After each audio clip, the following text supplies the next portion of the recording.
So TerraGT originally was going to be a 2D drifting racing game. So the original idea would be that you will go around this little town with like little drawings, like a Super Nintendo game, and you will go and buy the parts of your car and build it on the spot, and you will have a time limit. So you have 5 minutes to build your car, and then after those 5 minutes you will immediately transport it to the racing part. And the racing part, you will have the car that you just built. It sounded really fun, and we really wanted to make this, but a lot of problems came into the equation. First, because the game is 2D. Obviously, artists will not put that much work into it. And so we immediately shifted to a 3D game. And then problems with physics and several stuff made it into a 3D game with like spaceships. In order to make the level design cohesive and everything, we decided to put it in tubes. So the pitch started to become spaceships racing in tubes. So that's the new idea for TerraGT, and it evolved into what is today this multiplayer, very fun combat game. So I hope you guys enjoy it.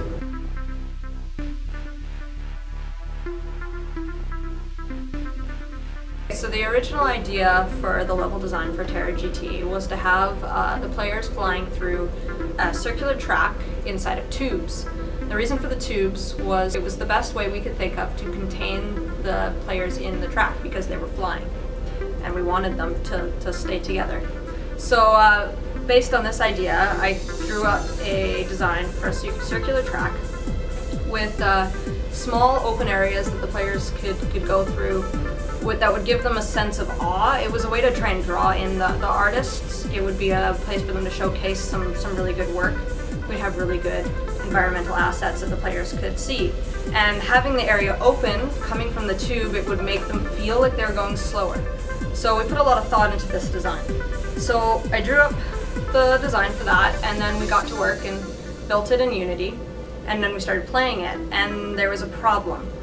When players came around the corners, because they were going so fast through these tubes, all of a sudden they had to hit the brakes and try to turn. Now, it was hard enough for them to stay in control just going straight, and turning just broke the immersion of the game. So after struggling with this and trying to make it work, I came up with this idea of having a drag race style track. So the players would start at the beginning, there would be no laps, they'd just start at the beginning, they'd race through one long level, and they just reach the end, and whoever got to the end first won, like a traditional race, right?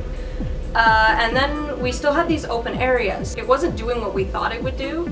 Players were looking around and they were exploring it, which is not what we wanted them to do. We wanted them to keep racing, right? So they were spending so much time looking around that we thought, well, we need to do something with these open areas to make them more exciting.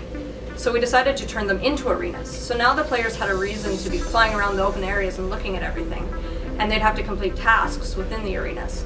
So we have it set up where the players have to activate rings in order to move on to the next area. So that gave purpose to the open areas, and it allowed for the artist's work to be shown off at a better venue. So some of the challenges that we faced with the level design was player direction.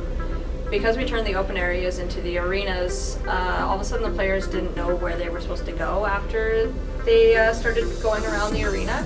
So adding in the objectives for the players to do in the arenas helped with that a lot, because we could set them up so that the rings that the players had to go through could activate in order and lead the player to the next phase of the race. So another challenge we had was making difficulty progression in the level, and also preventing people from hanging out around the entrances of the arenas and just shooting people when they came through the tubes. So we decided to create multiple tubes that people could go through to get to the arenas. This also gave them some player choice along the way, and they could kind of strategize a little bit about how they were going to go through the race. And yeah, it worked out pretty good.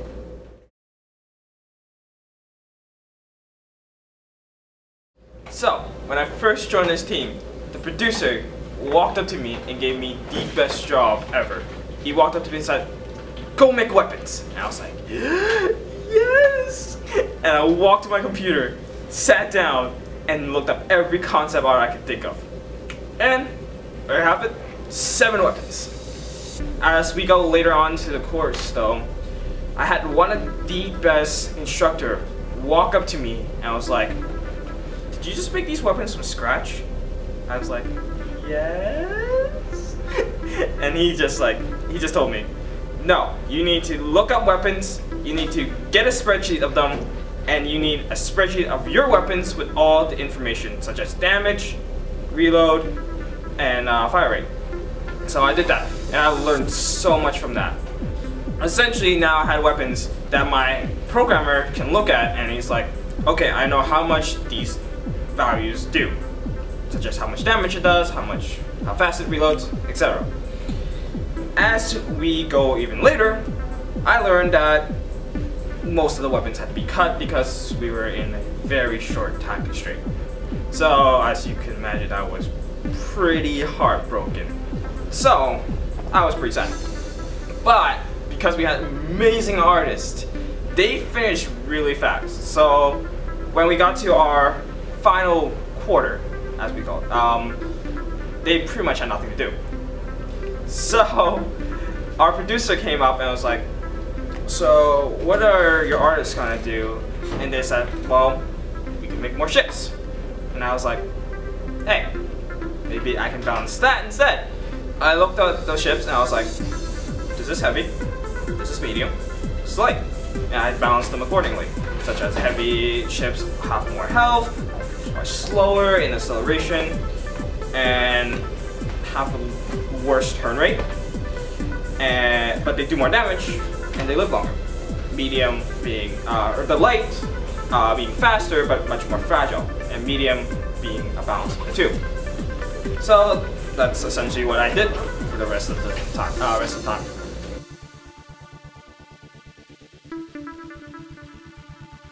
Then we got to my worst nightmare: playtesting. God, I hate playtesting. It's essential, but trying to get people to come and playtest your games was one of the most difficult things I had ever experienced. So, wait.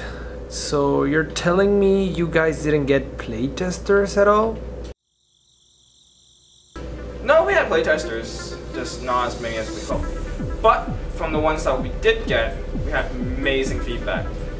We had consistent feedback that stated stuff like the combat didn't feel good, or there wasn't enough direction during flight.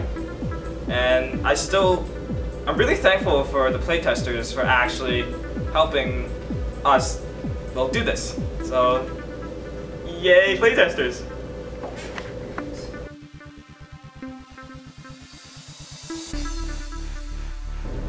So, why local multiplayer? So there are several reasons, right? I think the main reason would be the lack of programmers. That was a big reason.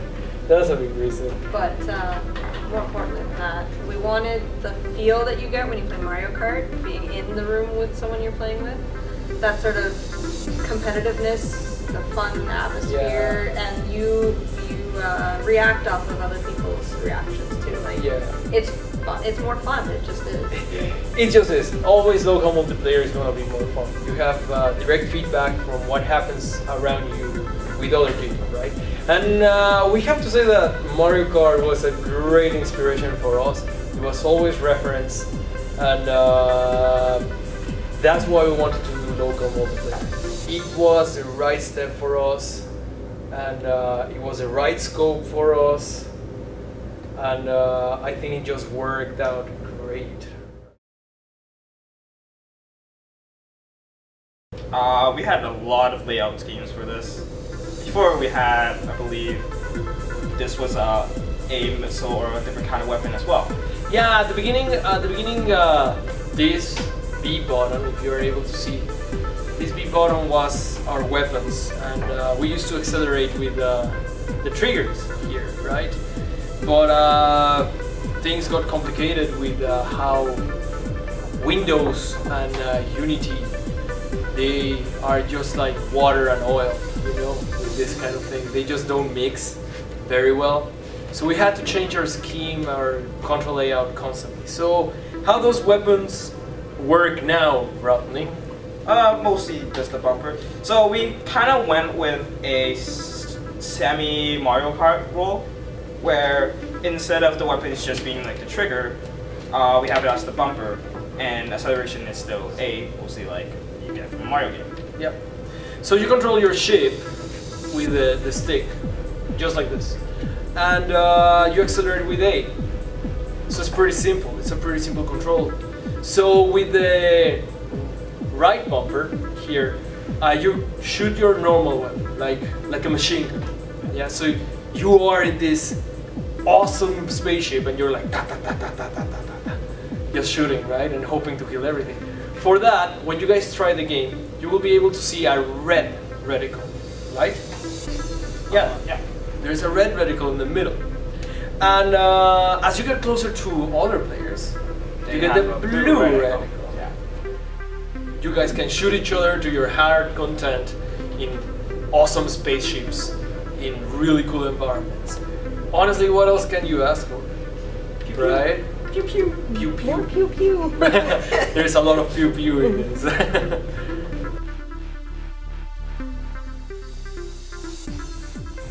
I was a mediator between areas of the groups, the artists, the programmers and the designers, that connect the information between them and set a hierarchy between people and who they can talk to. Another challenge that I had was to scope the project, because at the start we had a very ambitious goal, and would be very hard to do at the time constraints that we had. So our game was constantly changing, and we were constantly cutting stuff from the game because of the scope.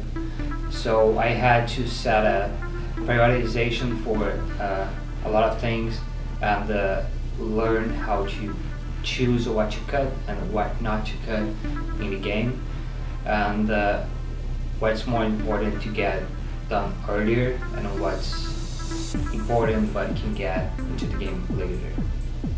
So an example of when it happened was our programmer had a lot of different ideas, a lot of crazy ideas, and he used to bring me a lot of that. And what I had to do was say no most of the times, because it wasn't something that had to be in the game. It wasn't something extremely important. So I had to prioritize on what should be in the game and what should be not, and most of this shouldn't be. So I had to cut it off. It was hilarious because after Andre would say no, Santiago would come to me, and he was so passionate about it, and I'd be like, I could hear Andre in the back, like, say no, say no. So it was interesting because it was the other way around. Our programmer wanted to put all these crazy things in the game, and we had to tell him, no, Santiago, you are just one person, you can't do everything. Yeah.